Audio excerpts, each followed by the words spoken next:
Hello everyone, Father Brett here. I've just finished reading the Holy Father, Pope Leo's latest apostolic exhortation, Dilexi, on the love of the poor. And I thought I'd just share some of my thoughts after reading it. First of all, I thought it was a wonderful document. It's clearly a continuation of Pope Francis's thinking surrounding our care for those on the periphery, those in our society who have been rejected, who are considered poor and insignificant. And so Pope Leo takes up this same theme in this latest apostolic exhortation. He reminds us very, very clearly that our faith cannot be separated from our care for the poor. He quotes from the book of Revelation, chapter 3, verse 9, which says, "You have little power, yet I have loved you." This, we know, is Christ's message. His message to all of us, but most especially to the poor, the weak, the forgotten, the vulnerable. And surely it must be the message of the church in our time. It surely must be the main focus of our mission, to bring God's love to those who are most vulnerable. There are a number of central themes, I think, in this exhortation. The first is a preferential focus option for the poor.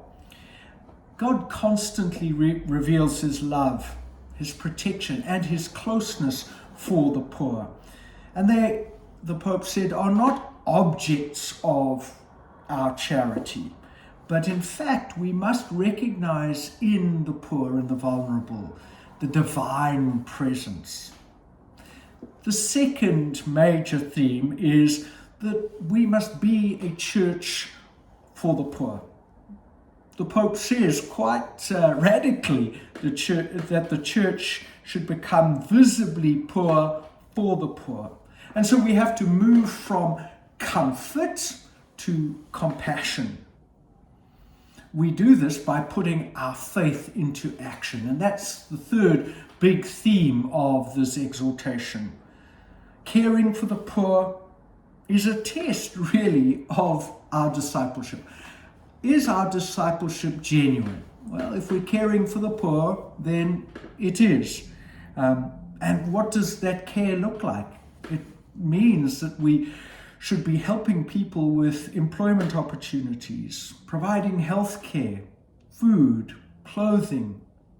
We should also be making real contributions to people through our almsgiving. All those things show that we are Christians. Of course, also a theme in the exhortation is migrants and marginalized. And the Pope says that migrants are a living presence of the Lord. He reminds us that, as Pope Francis did, that we are meant to be building bridges, not building walls to exclude people. All of these themes the Pope links very clearly to the history of the church, the tradition of the church. The church fathers, right from the very beginning, have been focused on caring for the poor. St. Augustine, St. Francis of Assisi, Mother Teresa, examples of courageous men and women down through the history who have been radical Christians in their love for the poor.